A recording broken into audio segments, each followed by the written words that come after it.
3 நாள் காத்திருந்தவர்களுக்கு கர்த்தர் அப்பத்தை எப்படி கொடுத்தார்? அங்க சுடல, அங்க நெருப்பு போடல, அங்க உண்டாகட்டும்னார், உண்டாச்சு கொடுத்தார். ஆனா 3 வருஷம் காத்திருக்கிறவனுக்கு அவர் ப்ரிப்பேர் பண்றார்.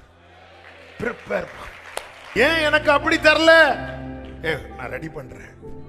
ஒவ்வொரு விறகா எடுத்துட்டு, உனக்கு தெரியாதுப்பா, நானே பார்த்து பார்த்து செய்யணும்னு நினைக்கிறேன். ரெடியாரு, ரெடி ஆயிட்டு இருக்கு, ரெடியாரு, ரெடி ஆயிட்டு இருக்கு. நான் கர்த்தர், எனக்கு காத்திருக்கிறவர்கள் வெட்கப்பட்டு போவதில்லை என்பதை அப்பொழுது அறிந்து கொள்வாய். காத்திருக்கிற சகோதரா, சகோதரி, கர்த்தர் ஆயத்தம் பண்ணினது தருவார். அவர் உண்மை உள்ளவர், அவருடைய உண்மை அது செய்யும். ஆனால் கர்த்தர் நம்ம இடத்துல எதிர்பார்க்கிறது ஒன்னே ஒண்ணுதான். Do you love me? என்ன உனக்கு பிடிக்குமான்னு கேட்கிறார். ரொம்ப பிடிக்கும் ஆண்டவரே, உங்களை தான்ப்பா எனக்கு பிடிக்கும். I love you Jesus.